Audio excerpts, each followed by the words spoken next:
dia, pessoal. Tudo bem com vocês? Bom dia, professor. Tudo bem. Nosso último encontro aí. Depois, semana que vem, vocês encontram com a Marina. Infelizmente, nós tivemos esse problema aí, mas eu espero que vocês tenham aí um bom curso médico, né? Daqui para frente, sejam, se Deus quiser, e que sejam excelentes médicos aí, é o que a gente deseja, tá bom? Então, o assunto que me cabe hoje, que vai ser o último, é patologia ovariana, tá bom? Então, vamos começar a falar sobre essa patologia ovariana.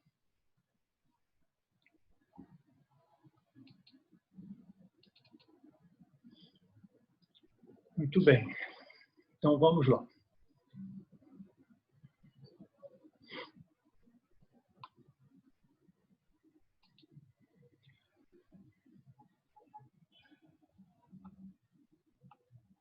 Um minutinho, isso. Olha só. O ovário é uma glândula, né? É uma glândula sexual, que ela tem essa estrutura, nesse esquema, a estrutura histológica. Então, nós temos aqui, externamente, uma superfície, né, epitelial, epitélio celômico, também chamado de epitélio germinativo. Então, é um epitélio simples que recobre a túnica albugínea. Então, externamente, epitélio celômico, internamente, túnica albugínea. Nós vamos ver ao longo da nossa conversa que a maior parte das patologias ovarianas são patologias tumorais. Existe uma patologia inflamatória, normalmente são as chamadas ooforites, que quase sempre elas estão associadas às inflamações tubárias, são as salpingites, formando as salpingo-ooforites. Quer dizer, as salpingites, normalmente, são processos agudos que, eventualmente, formam abscesso e que chamamos de abscessos tubo-ovarianos. Então, essa patologia inflamatória é uma patologia cirúrgica, né? Quando acontece isso, ele simula um abdômen agudo, dependendo do local, se for no ovário direito, simula um apendicite aguda, mas, enfim, é uma patologia de urgência, é uma inflamação aguda que pode evoluir para um abscesso, e, na verdade, é uma patologia, é uma situação de urgência médica, urgência cirúrgica. Então, independente dessa inflamação aguda, dessa ooforite aguda, eventualmente podemos ter também alguma ooforite crônica, principalmente nas doenças crônicas, na tuberculose. Então, nós vamos só passar aqui para a gente entender isso rapidamente, não vou entrar em detalhes dessa ooforite aguda e da tuberculose, que quase sempre são de emergências cirúrgicas, principalmente a ooforite aguda, inespecífico. Então, voltando aqui à histologia do ovário, nós temos o epitélio celômico, o epitélio germinativo, externamente ao ovário, e temos abaixo dele a túnica albugínea. Na cortical, ou no estromo ovariano, que fica abaixo, nós temos os folículos de Graaf, que normalmente eles estão inertes, estão quiescentes, mas a cada ciclo menstrual, a tendência é esse folículo maturar, ele vai formando a maturação, ele vai se formando um folículo pré-ovulatório, né, que é um folículo com uma célula germinativa aqui dentro. Então, nós temos aqui uma camada de células granulosas envolvendo, né, aquele gameta ali, o folículo ovariano, e externamente nós temos a teca interna. Se esse folículo no 14º dia se romper, então o óvulo ele é eliminado, é expelido, e essa área folicular, né, com essas células foliculares, elas vão se transformar em corpo lúteo. até que depois do corpo lúteo, então, regride se não houver gestação, esse corpo lúteo regride e forma-se, então, os chamados corpos albicans, que está em vermelho aqui representado. Bom, se por qualquer motivo esse folículo não se romper e o óvulo ficar aqui dentro, ele pode seguir e se transformar numa situação muito comum, médica, clínica, que é o chamado folículo atrésico, ou também conhecido como cisto folicular. Então, cisto folicular é uma situação extremamente comum, alguns até consideram esse cisto como uma situação normal, mas, eventualmente, esse cisto pode se tornar patológico, algumas condições clínicas, então, nós consideramos como dentro da patologia. Então, essa é a situação do ovário, através do ciclo menstrual. E, além, né, desse folículo pré-ovulatório, todo desenvolvimento folicular, nós temos o estroma ovariano, que fica entre esses folículos aqui. Então, a patologia ovariana, ela se resume a 3 origens principais: ou o epitélio germinativo, ou o próprio folículo, ou o estroma, as células estromais ovarianas. Então, para lembrar também, aqui a porção mais externa do ovário é a chamada região cortical, ou a córtex ovariana, e a porção mais interna, onde estão os feixes vasculares, etc., a região medular do ovário. Bom? O ovário é uma glândula que ela mede no adulto cerca de 3 centímetros, não mais do que isso, 3, 3,5. E depois, na pós-menopausa, existe uma tendência a esse ovário regredir e ficar esclerosado, que nós chamamos de ovário escleroatrófico, na pós-menopausa.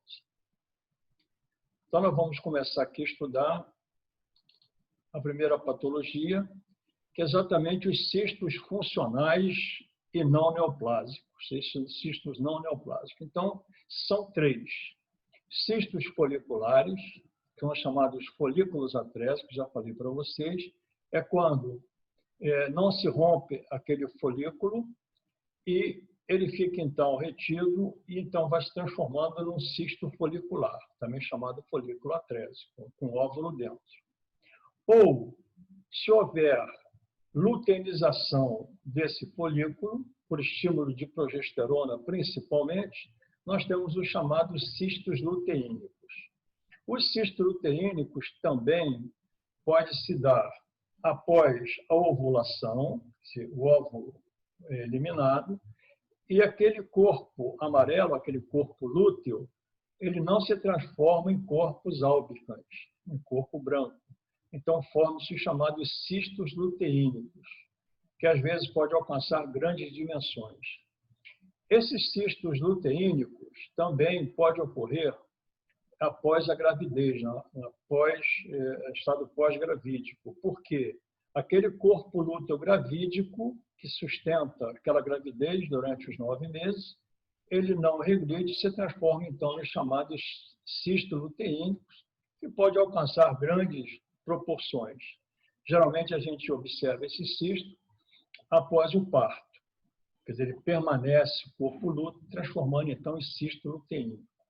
Então, pode ocorrer de 2 maneiras. Ou o cisto folicular luteinizar por estímulo de progesterona, ou após a gravidez, aquele corpo lúteo gravídico não regredir e se transformar em cisto luteínico.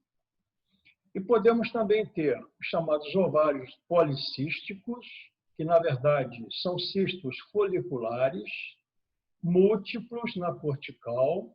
Esse ovário policístico, quase sempre, não há ovulação, existe uma fibrose naquela região da túnica albugínea, lá em cima, na córtex ovariana, então ela impede aquela túnica albugina fibrosada de haver ovulação. Então, aqueles folículos pré-ovulatórios vão se transformando, todos eles, em cistos foliculares. São chamados ovários policísticos. que são relativamente comuns, ok? E também podemos ter a chamada hipertecose estromal. O que é isso? Existe uma proliferação da teca, que envolve aquele cisto folicular.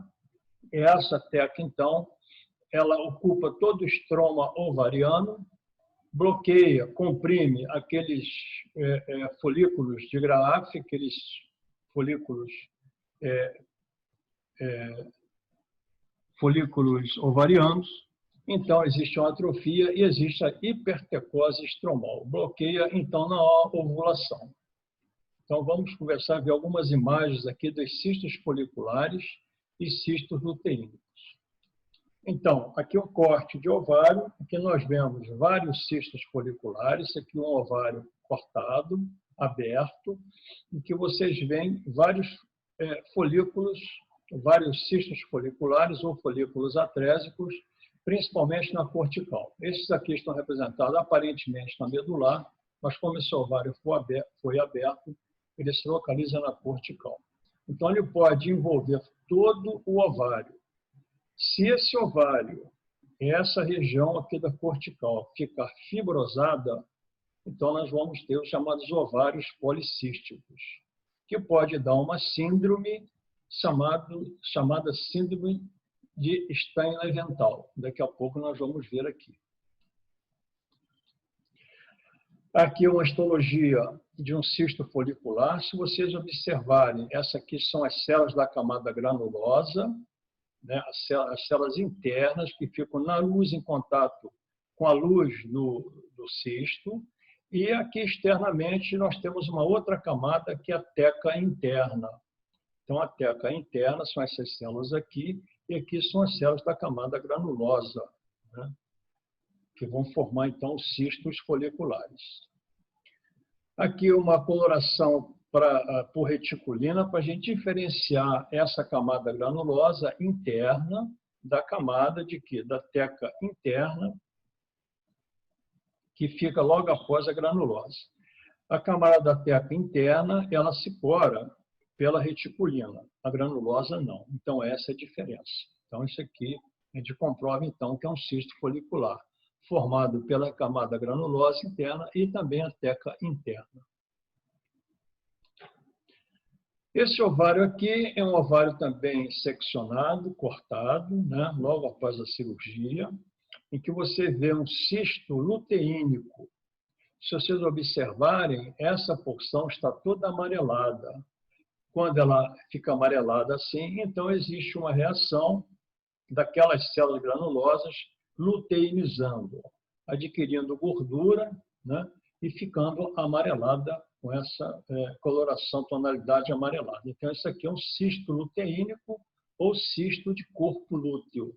Isso aqui pode ocorrer por não haver ruptura daquele cisto folicular ou pode derivar de um corpo lúteo gravídico que não regrediu para corpo álbico. Forma-se, então, um cisto de corpo lúteo. Às vezes acontece de ele aumentar muito, sangrar e até provocar sangramento peritoneal. Aqui a microscopia de um cisto de corpo lúteo, que ele tem esse padrão aqui, o cisto luteínico. Isso aqui seria a camada granulosa, luteinizada, as células modificadas, pela ação da progesterona, principalmente, progestágenos. E aqui, então, internamente, sempre esse cisto ele forma uma área de fibrose, uma área de esclerose no interior do cisto. Então, interior do cisto com esclerose, na porção mais externa, as células luteinizadas do corpo lúteo. Bom, isso aqui é a síndrome do ovário policístico, também chamada de síndrome de Stein-Leventhal.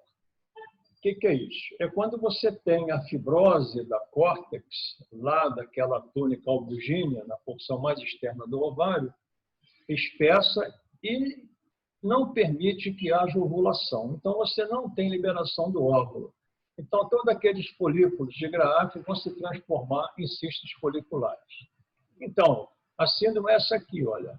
Hiperandrogenismo geralmente leva ao hiperandrogenismo, hirsutismo, quer dizer, masculinização, anormalidades menstruais, os ovários policísticos, que é claro que está aqui, o padrão patológico da própria síndrome, anovulação crônica, claro, se você tem uma fibrose da cortical, não vai haver anovulação.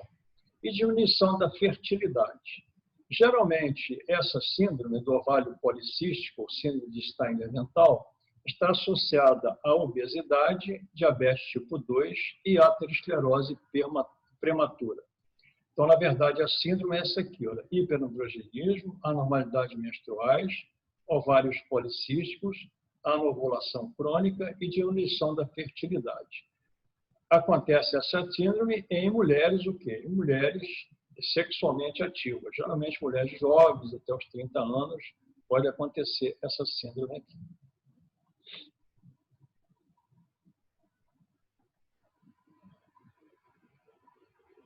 Aqui uma imagem de um ovário cortado, de um ovário policístico. Então, toda a cortical aqui, não tem toda, mas tem ovários que está todo ele tomado por cistos foliculares na cortical, por fibrose dessa região aqui mais externa, da túnica albugínica. Okay? O epitélio celômico, aquele epitélio germinativo, ele se mantém. Não há nenhum problema. O problema é abaixo, a fibrose abaixo no estroma, por conta da fibrose da túnica albugínica. Aqui um corte de um ovário policístico, dessa síndrome do ovário policístico, síndrome da Steiner-Mental, em que nós temos aqui vários cistos foliculares e aqui externamente uma fibrose da córtex, na região daquela túnica albugínica.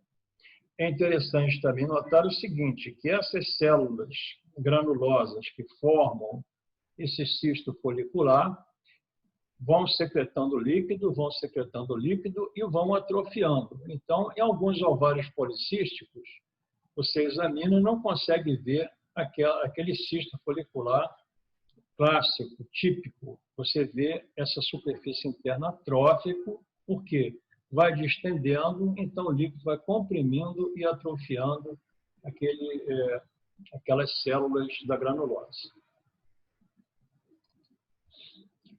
A hipertecose estromal é uma condição clínica que também você tem redução da ovulação, que você vai ter um aumento uniforme do ovário. Os ovários, normalmente, de 3,5 centímetros, eles chegam a 5, 6 centímetros, já não crescem muito.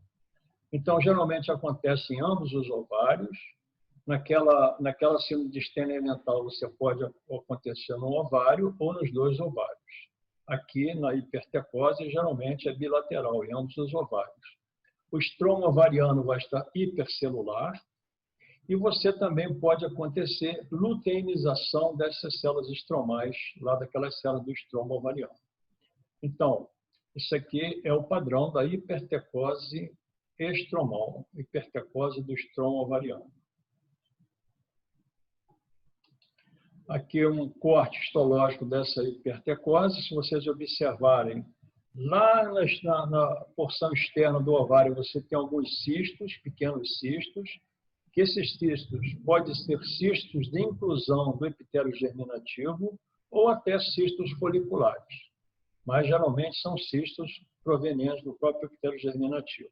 Aqui a córtex e aqui o estroma, que nós temos então a hipertecose da teca, que constitui o estroma ovariano. Então, isso aqui bloqueia e você não consegue, então, desenvolver folículos de Graafi. Aqui outro aspecto que nós temos a luteinização daquelas células da teca. Pode acontecer isso também. Aqui outro aspecto histológico, que você tem um aumento muito grande do estroma ovariano. É como se fosse um fibroma. Na verdade, chama-se de hipertecose estromal. Os ovários ficam aumentados uniformemente, geralmente são bilaterais, esse aumento. Agora vamos falar nos tumores, que é o que realmente acontece nos ovários, né? A patologia que predomina no ovário são a patologia tumoral. Então, nós temos esses tumores aí. Primeiro, tumores epiteliais, estromais de superfície. Então, da onde vem esse tumor? Esse tumor deriva daquela célula do epitélio celômico, lá de cima, aquelas células germinativas externas. Geralmente, essas células podem ser isoladas, só as células epiteliais, ou pode estar associada com células estromais. Então, são chamados tumores epiteliais estromais de superfície, porque se originam da superfície epitelial do ovário, da superfície externa do ovário. Esses tumores aqui, eles representam quase 40% ou 50% dos tumores ovarianos. São os tumores mais comuns, são esses tumores epiteliais estromais. Também temos os tumores do estroma e do cordão sexual ovariano, independente do epitélio, só do estroma e do cordão sexual. Temos também tumores das células germinativas, que é outra linhagem. Lembro a vocês que essas células geralmente são células que vêm lá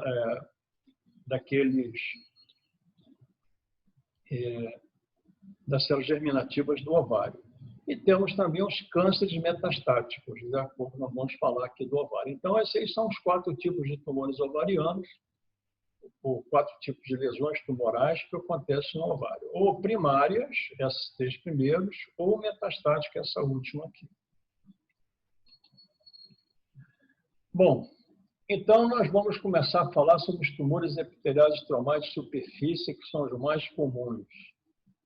Nós temos os tumores serosos e os tumores mucinosos. Então, os tumores serosos são classificados como tumores benignos, são chamados de cistoadenoma seroso ou cistoadenofibroma seroso. Quando é cistoadenoma seroso, nós só temos o componente epitelial, esse aqui, lá da epitélio de superfície. Quando é cistoadenofibroma, nós temos o componente epitelial,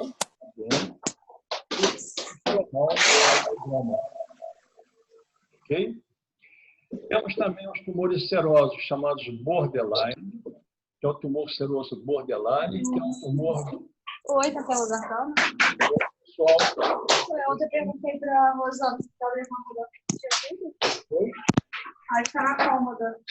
Vocês podiam, por favor, bloquear o microfone de vocês? Eu levo que ela veio na ver aqui. Também estou suado aqui.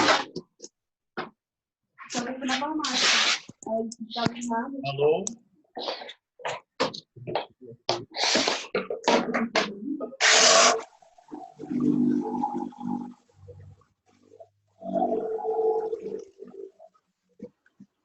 Bom, então nós temos esses tumores serosos aí. São os mais comuns, são os serosos, tá? Já são tumores bilaterais, ocorrem ambos os ovários. Tá?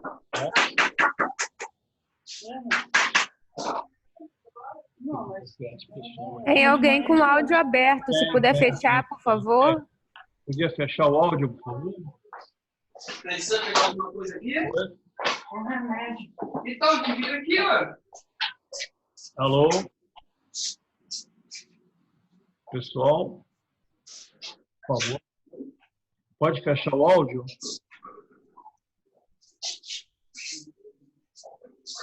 Bom, nós temos também tumores mucinosos, que, da mesma forma que os serosos, são benignos, cistoadenoma ou cistoadenofibroma. Tem alguém com áudio aberto? Só uma Santana. O senhor não consegue fechar, não, professor? Eu vou ver se eu consigo aqui esse áudio aqui. Espera aí, só um minutinho.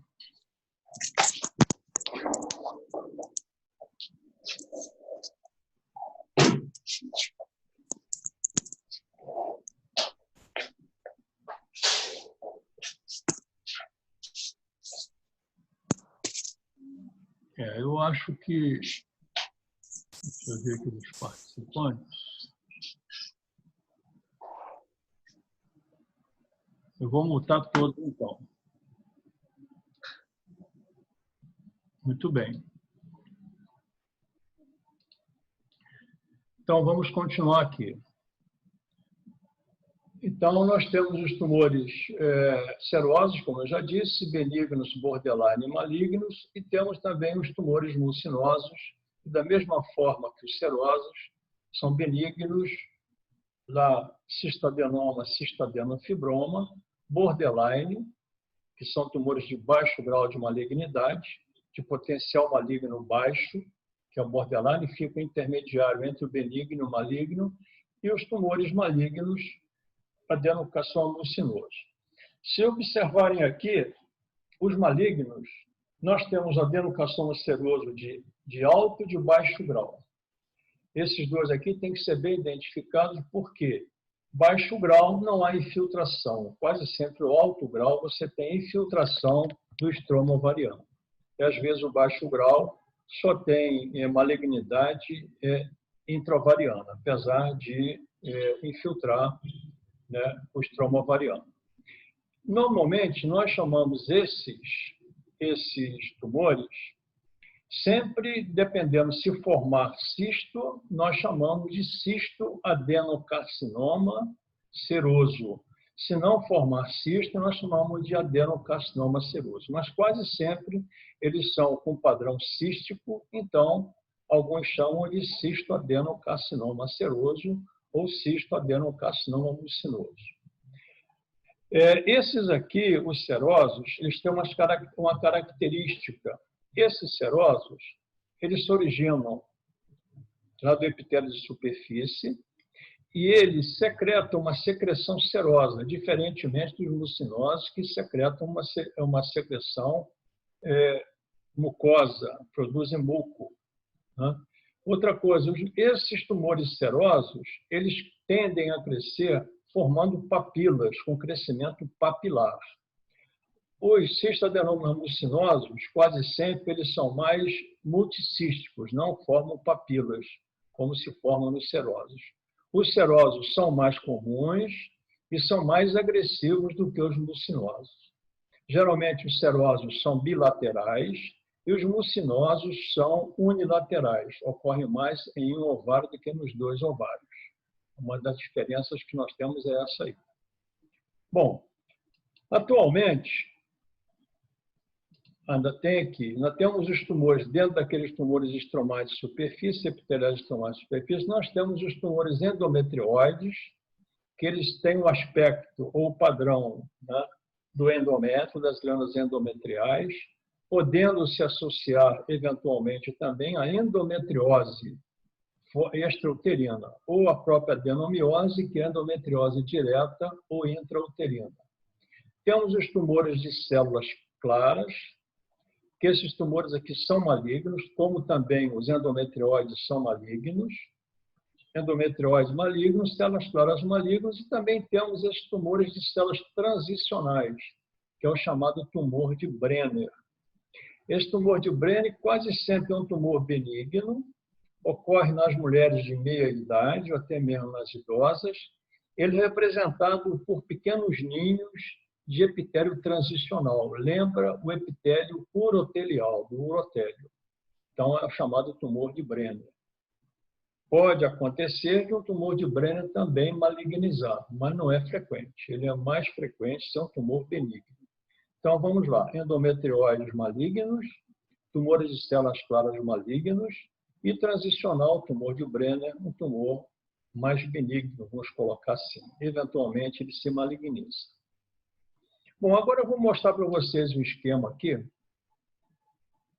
que esses tumores serosos, aqueles tumores serosos que eu coloquei, cistoadenoma seroso, cistoadenofibroma, etc., cistadenocarcinoma, atualmente a gente pensava, na verdade, que esses tumores fossem originados do epitélio celômico de superfície do ovário, que está aqui representado o ovário. Mas hoje admite-se que vários tumores não provêm só do epitélio celômico, ele vem do epitélio tubário. Então, a tuba libera células, ela fica em torno daquelas fímbrias tubárias, liberam células, e essas células, então, caem na superfície do ovário e vão se implantar na superfície ovariana dessa maneira aqui.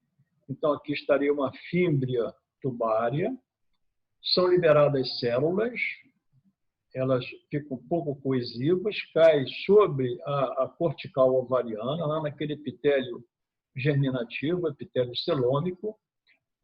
Eventualmente, elas penetram no estroma ovariano.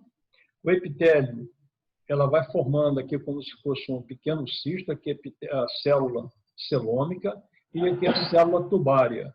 E aqui, então, esse material ele é sequestrado dentro do ovário, formando, então, um cisto, né, constituído por células do epitélio tubário. Então, isso aqui pode se transformar no cistoadenoma, ou no cistoadenocarcinoma, ou no cistoadenofibroma seroso ovariano. Uma das teorias hoje é essa aí, que já é aceita. Independente se vem daqui ou não, também pode acontecer isso, ser originário da tuba. Um exemplo disso é um cistoadenoma seroso do ovário, em que vocês têm aqui essas células ciliadas próprias do epitélio tubário. Então, pode acontecer do epitélio tubário cair e formar, então, aqueles tumores serosos, cistoadenoma seroso, cistoadenocarcinoma seroso, cistoadenofibroma, etc., etc. Aqui, um exemplo de um cistoadenoma seroso ovariano, que vocês têm aqui o cisto já formado, a parede do cisto, aqui o estroma ovariano, e aqui as projeções papilares para dentro do cisto. Essas projeções, então, são revestidas por células serosas. Lembra até um pouco o epitélio tubário, né? Então, cistoadenoma seroso, alguns colocam papilífero por ser papilar do ovário. Mas esse papilífero é um pouco redundante. A gente só coloca cistoadenoma seroso do ovário. Quando esse cistoadenoma ovariano ele é acompanhado de estroma, como esse aqui, então aquelas projeções papilares dentro da luz do cisto, elas têm esse padrão aqui, olha, revestimento seroso externo e o estroma é constituído por aquelas células estromais. Então é chamado de cistoadenofibroma ovariano. Lesão benigna, sem problema nenhum. Esses tumores císticos ovarianos, principalmente os cistoadenomas serosos, como estou falando aqui agora, esse cistoadenofibroma seroso, às vezes alcançam grandes volumes. O que a gente tem que perceber quando você examina? Quando você está operando, quando você abre um abdômen que vê o ovário, você tem que ver a superfície externa do ovário. Se tiver uma superfície lisa, sem problema, bonitinha, brilhante, né, úmida, então, possivelmente é uma lesão benigna, um cistoadenoma ou um cistoadenofibroma ovariano, né, seroso. Se você examinar externamente aquele ovário grande, às vezes ovários volumosos, já tem um ovário que ocupa quase todo o abdômen, que ele vai crescendo, aquele tumor. Então, se você observar, passar a mão externamente e observar que tem pequenas áreas de elevação da parede, provavelmente a gente tem que pensar, então, numa situação, né, de uma transformação neoplásica maligna. Ou num tumor borderline ou num tumor maligno já. Por quê? Por conta da infiltração do estroma ovariano. Outra coisa importante, né, que se faz quando você aborda um tumor cístico desse ovariano, um cistoadenoma, um cistoadenofibroma, seja ele seroso ou mucinoso, é você, na manipulação cirúrgica, quando você está mexendo no abdômen, evitar romper aquele ovário. Então, tem ovários muito volumosos. Então, antes de você retirar o ovário, o que você faz? Você pode abrir uma pequena botoeira no cisto e, com aspirador, você aspirar o conteúdo do cisto para esvaziar, para evitar de cair material na manipulação, romper aquele cisto, então se implantar no peritônio.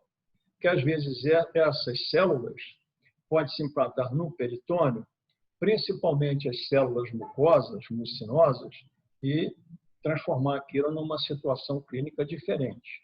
você retira o ovário e fica a célula no peritônio e pode provocar a proliferação daquelas células.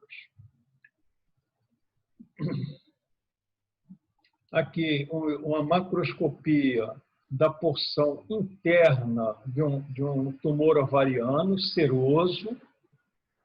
Vocês veem aqui as projeções papilares. Isso aqui seria a porção interna da luz do cisto. Às vezes, ou melhor, na maior parte dos casos, as lesões benignas têm poucas projeções papilares. As lesões malignas quase sempre têm muitas projeções papilares e o tumor vai se tornando sólido. Então, esse é outro diagnóstico também. Quando você examina um tumor desse seroso, ou até mesmo mucinoso, se você tiver pouca projeção, então é quase certo que seja um tumor benigno. Se tiver com muita projeção papilar, muitas papilas dentro daquele cisto e formando áreas sólidas, você tem que pensar já em neoplasia maligna, mesmo em exame macroscópico.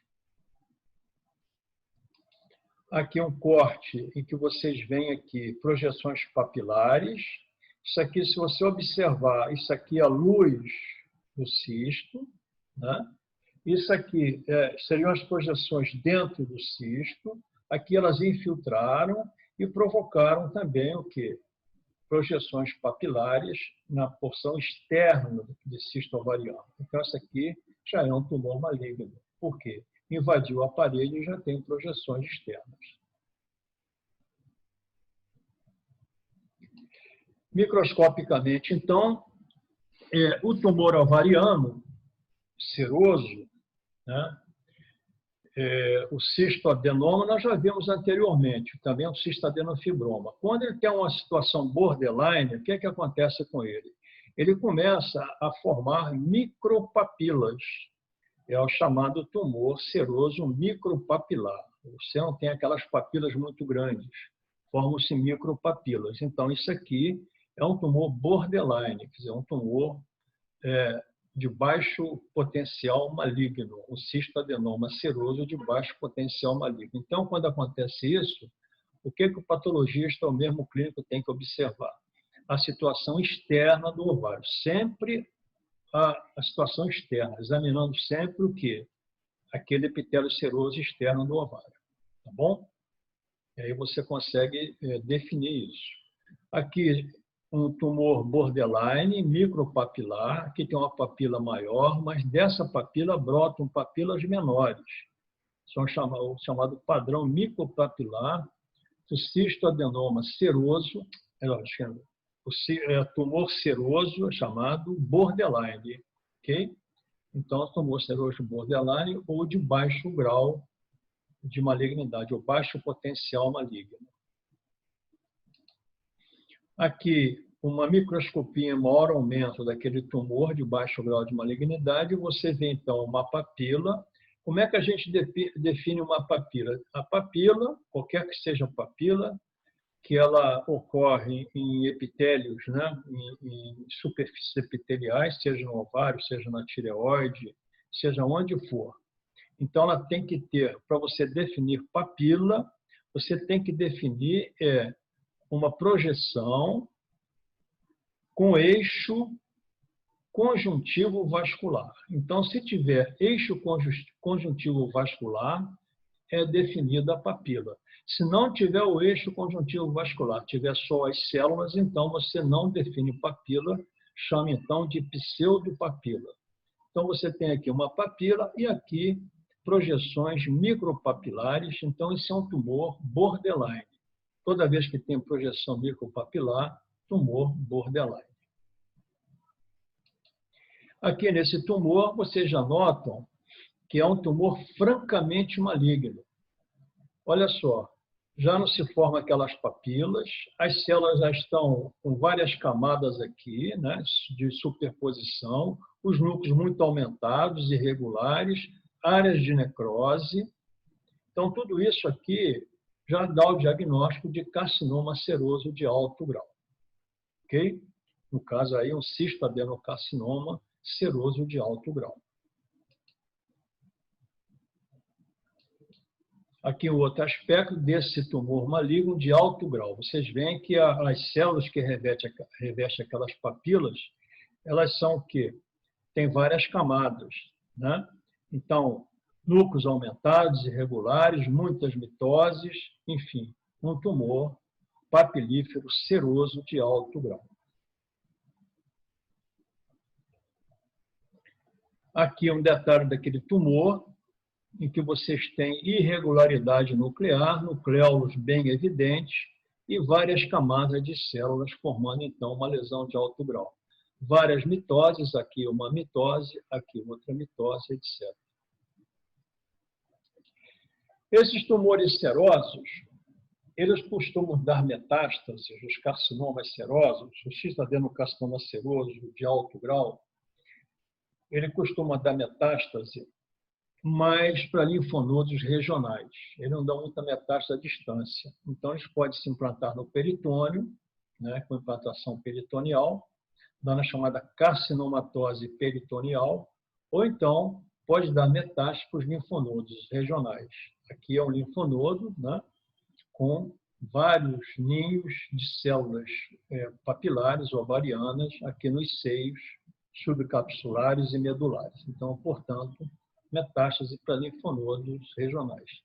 Toda cirurgia ovariana, um tumor grande, que você suspeita que seja um carcinoma ovariano, obrigatoriamente o cirurgião, normalmente ele vai nos linfonodos regionais, retroperitoneais, próximos ali ao ovário. Então, eles fazem a biópsia para avaliar o estadiamento e o prognóstico. Agora, o mucinoso, os tumores mucinosos, você vê que é diferente lá dos papilares ou dos serosos. Eles não formam habitualmente papilas, muito pouca papila.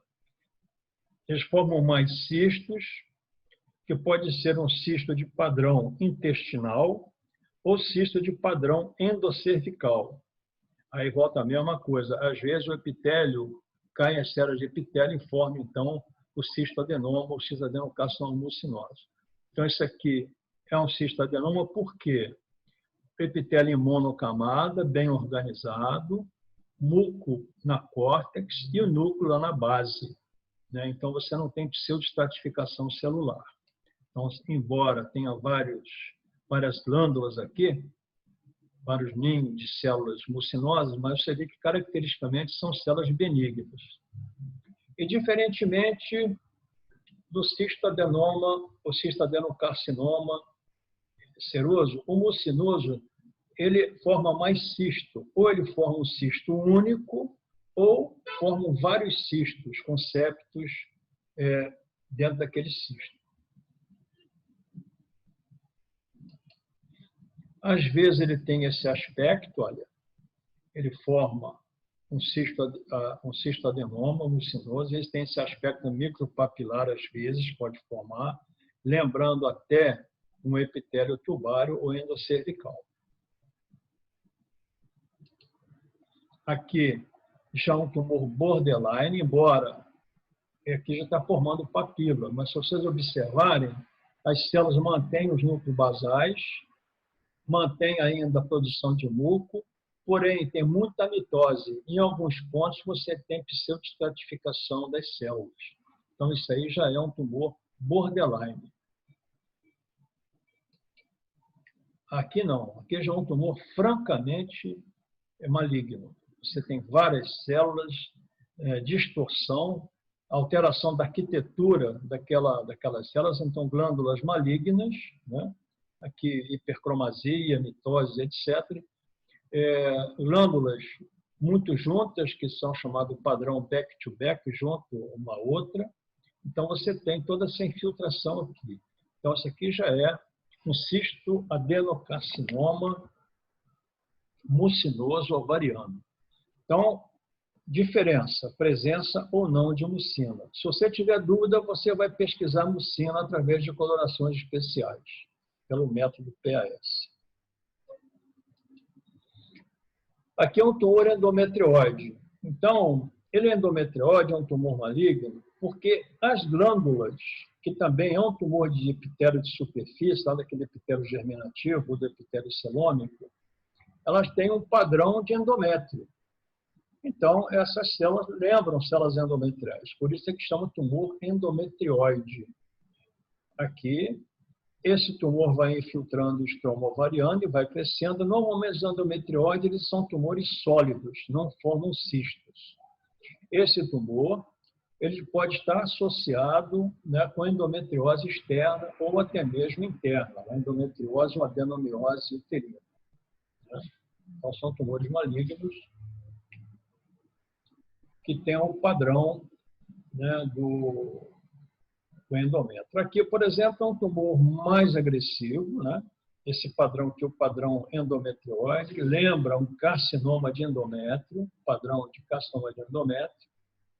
Vocês já viram lá com a doutora Maria na semana passada que isso aqui é um padrão endometrioide. Tem vários padrões. Esse é o tipo endometrioide.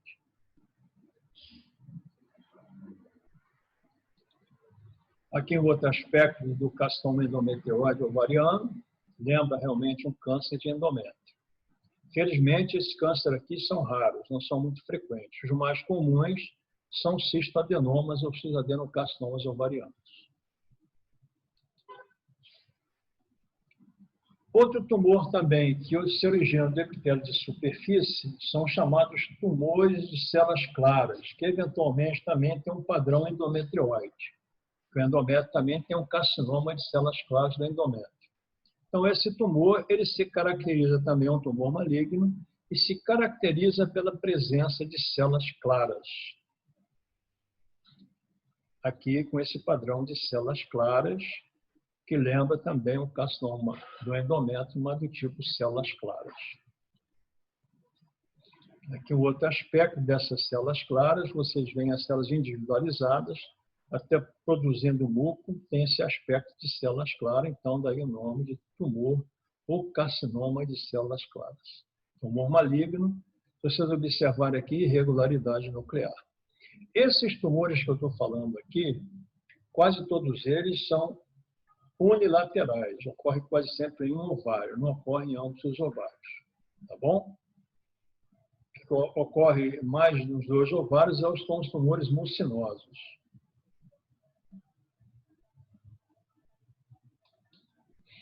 Aqui é o tumor de Brenner, ou tumor das células transicionais. Volto a repetir, esse tumor é um tumor que tem, a maior parte das vezes, um comportamento benigno. Como é que a gente identifica esse tumor na microscopia? É um tumor que tem muita fibrose, muito estroma conjuntivo, portanto, o ovário, apesar de não ser um ovário muito grande, é um ovário que mede cerca de 6 centímetros até 8 centímetros, pode ter até mais. Mas ele é muito duro, ele tem um estroma muito fibroso, muito fibrosado. Então, quando você tem até dificuldade de cortar. Quando você corta, você pensa até num fibroma, num tumor puro de estroma. Mas você tem essa fibrose, né, a proliferação de fibroblastos, de célula do estroma, tem o colágeno, mas tem esses ninhos aqui de células transicionais. Esse aqui que dá o diagnóstico do tumor. Aqui, a gente olha que são células com padrão urotelial. Né? Então, tumor de Brenner é um tumor de células transicionais. Ok? E agora vamos falar nos tumores do estroma e do cordão sexual. Então, são esses tumores aí. Tumores da granulosa, fibromas, fibrotecomas, quando tem associação de fibrose da teca, das células tecais, tecomas com depuro das células da teca e tumores da célula de Sertoli-Leydig, que esse tumor aqui também ocorre no ovário. Nós temos célula de Sertoli-Leydig lá no ovário, no testículo, desculpe. Temos célula de Sertoli-Leydig no testículo. Então, no ovário também, por ser uma gônada, por ser uma glândula, também tem essas células. Essas células de Sertoli-Leydig, elas ocorrem mais no hilo ovariano. Então, são esses tumores aí do estroma e do cordão sexual. Então, vamos ver aqui.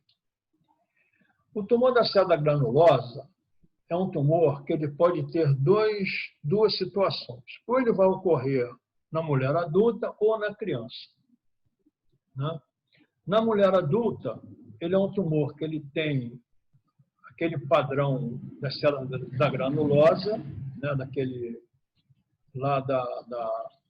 Daquele folículo de Graafi, da granulosa daquele folículo, mas ele quase sempre é um tumor maligno. E é um tumor que ele cresce muito. Como você não tem fibra reticular na granulosa, ele é um tumor macio, friável, esbranquiçado, parece carne de peixe. E outra coisa, muita necrose, você vê aqui a área de necrose, essa área mais friável aqui, e hemorragia. Então, o tumor é o seguinte, quando você observa, esse tumor sempre tem esse padrão. Ele pode crescer muito ou não, vai depender do estágio dele. Mas sempre é tumor maligno. Também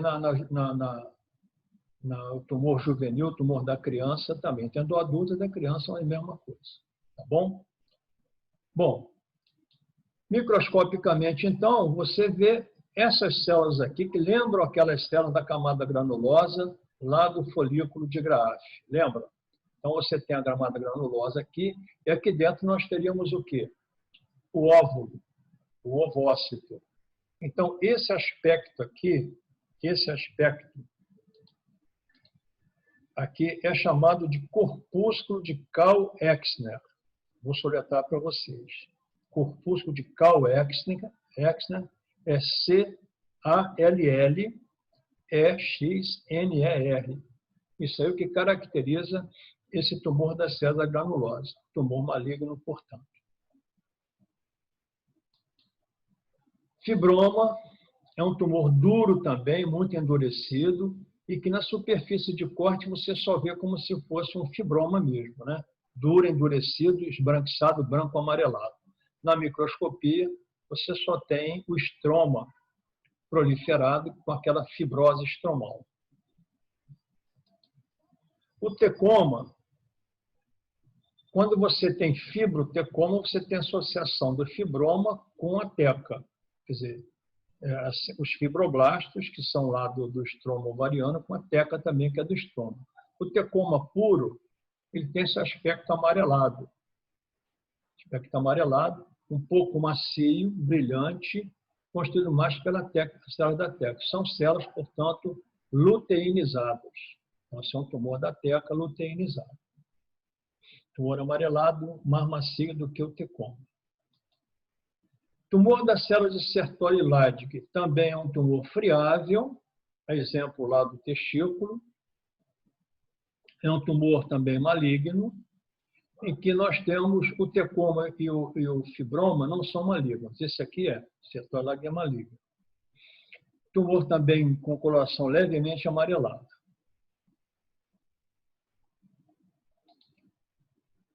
Agora vamos falar de outros tumores das células germinativas.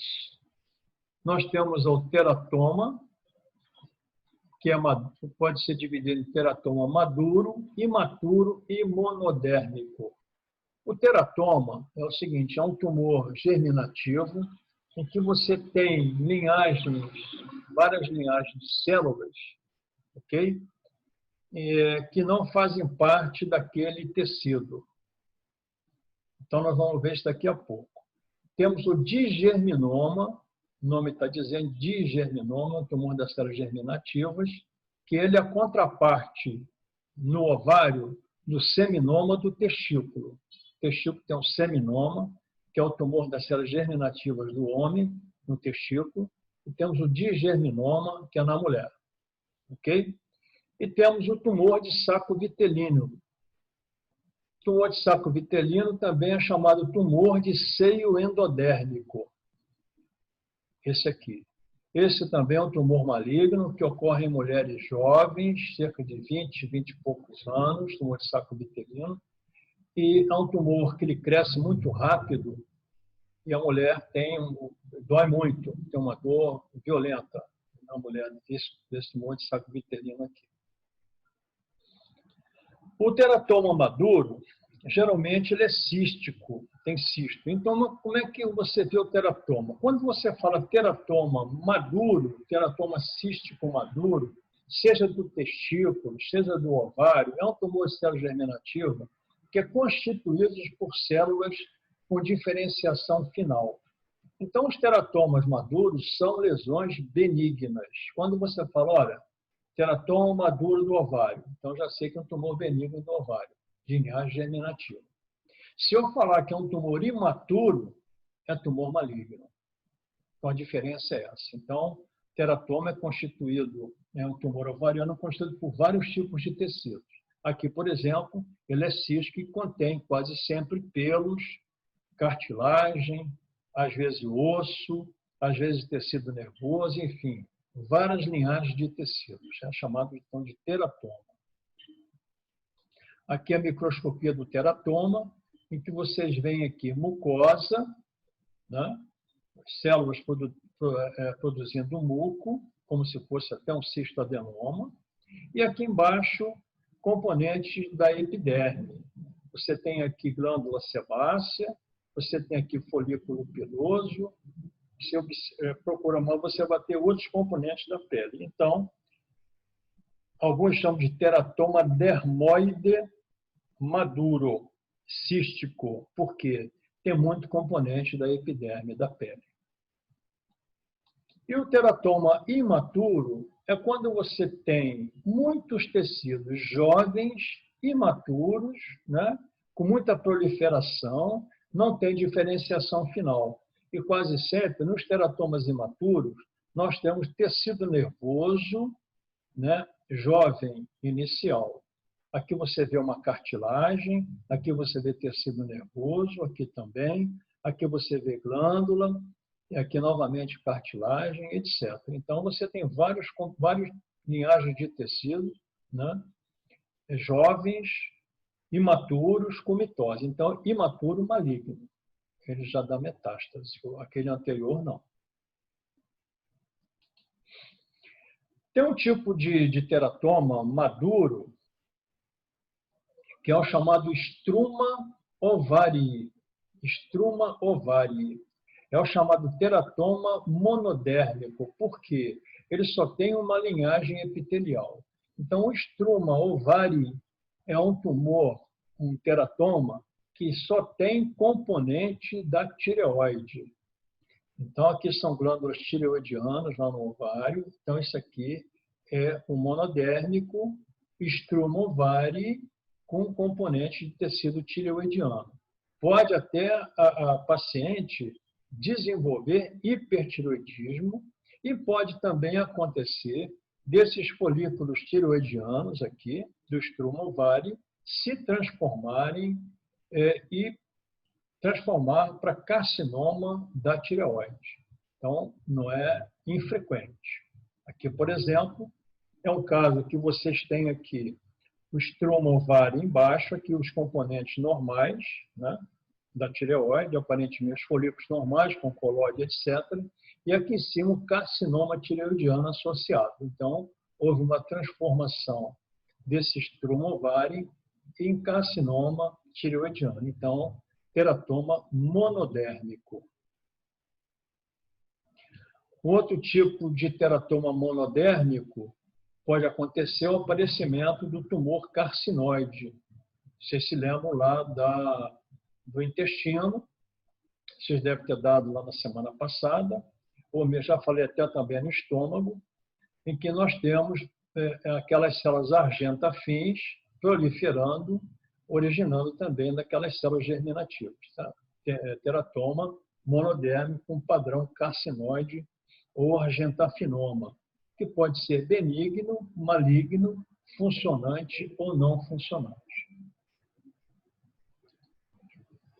Outro tumor também de linhagem germinativa, que é a contraparte do seminoma de testículo, é esse digerminoma. Digerminoma, então, o tumor que ele cresce, o ovário fica relativamente grande, tem a superfície de corte brancacenta, né? Às vezes um pouco friável, eventualmente umas áreas hemorrágicas, mas ele tem esse padrão de crescimento tipo aspecto em carne de peixe. Aqui é um tumor de saco vitelínico. Esse caso, essa fotografia aí, esse caso é recente, tem mais ou menos uns 3 meses. Essa fotografia foi lá em cima da tábua de clivagem que eu abri. Então, esse seio endodérmico é um tumor maligno de mulher jovem. Então, tem esse aspecto amarelado, com áreas císticas, etc, etc. A microscopia do tumor de seio endodérmico tem esse padrão aqui, o tumor de saco vitelínico, que é um tumor muito imaturo, quase é maligno e pode dar metástase precoce. Aqui, vamos considerar agora um outro tipo de tumor. É o chamado tumor de Krukenberg. O que é tumor de Krukenberg? Tumor de Krukenberg, ele é definido como uma neoplasia metastática ovariana bilateral, ocorre em ambos os ovários, constituída por células em anel de Sinet, aquelas células mucinosas. Então, o tumor, o nome, o epônimo Krukenberg, ele é reservado para metástases de carcinomas gástricos do tipo anel de Sinet. Então, vou repetir aqui. Então, o epônimo Krukenberg é definido como metástase de carcinoma ou adenocarcinoma gástrico, tipo células de anel de Sinet.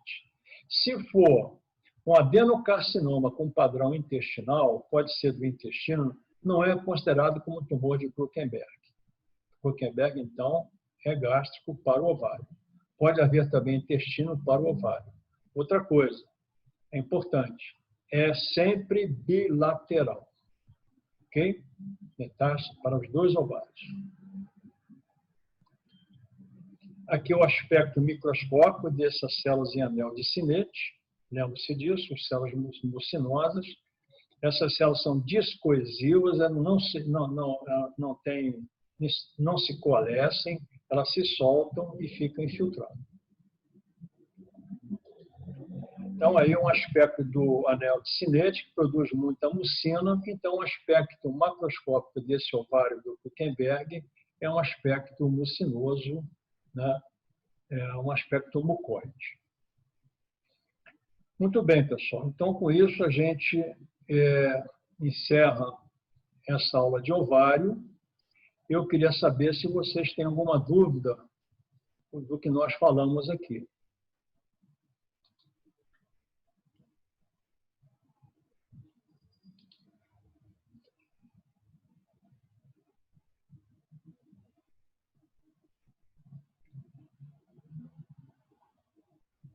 Ok, pessoal, alguma dúvida? Alguma dúvida quanto a isso? Vocês estão me ouvindo? Eu vou abrir para vocês agora aqui, que eu tinha bloqueado. Espera aí que eu vou abrir aqui. Eu vou entrar no...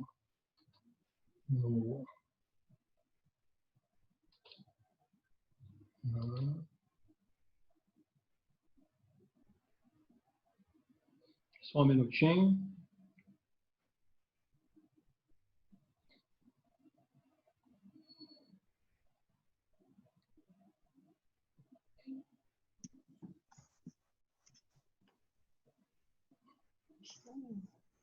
Deixa eu ver só um minutinho, pessoal, que eu vou desbloquear aí.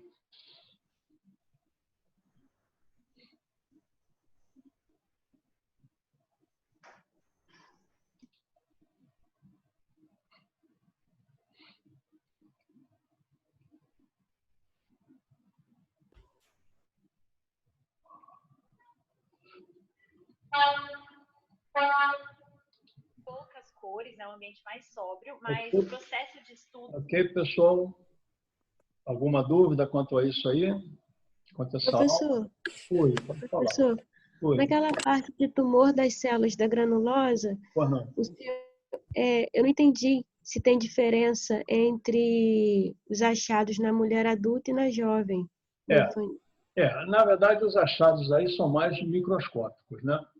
Só que na mulher adulta, o tumor é mais maligno do que na mulher jovem. A mulher jovem é menos maligna. Ok?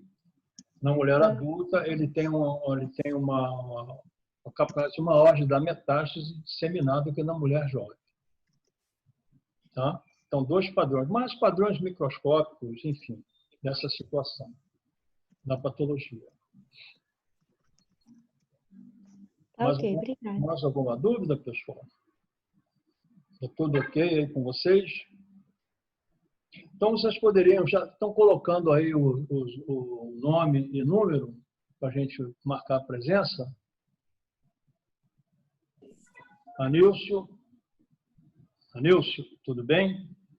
Já está bloqueada. Estou aqui. Então, tá bom.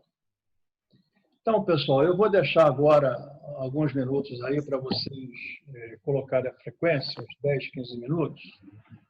Eu gostaria de agradecer a convivência que tive com vocês durante esse período aí, e também no quarto período, e me coloco à disposição no hospital universitário, não no hospital escola, na patologia. Qualquer problema que você tenha lá no hospital, quando vocês estiverem lá no hospital, pode nos procurar lá. Eu fico toda terça-feira lá e às vezes terça e sexta. Terça-feira fazendo exame de congelação e sexta-feira eventualmente. Então, qualquer problema, vocês podem me procurar lá com relação à patologia. Tá bom, pessoal? Obrigada, professor. Ok? Obrigado, Falcão. Tá Obrigada, Então, professor. Obrigada, professor. Tamo junto, Falcão. Obrigada, Por professor. presença aqui. Falou, pessoal. Muito obrigada. Semana e Obrigado, professor. Boa semana. Tá bom. Semana que vem vai ser com a Mariana. Obrigado, Falcão. Um abraço. Tá certo. Tchau, professor. Obrigado. Obrigado. Foi uma honra para a gente ter você como mestre. Tá bom. Muito obrigado. Verdade. Obrigado. Um abraço, pessoal. Obrigada, professor. Boa final de semana. Abraço. Obrigado para vocês também.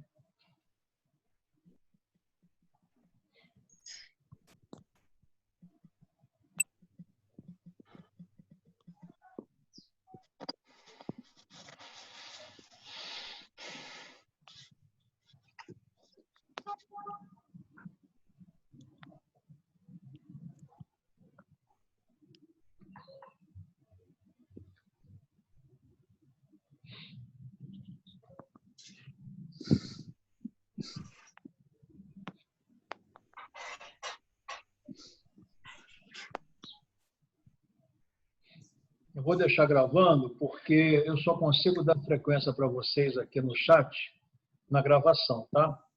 Então, eu vou deixar aí mais uns 10 minutos para vocês lançarem, quem não lançou até agora, lançar a frequência. Ok, pessoal? Eu vou mutá-los aí.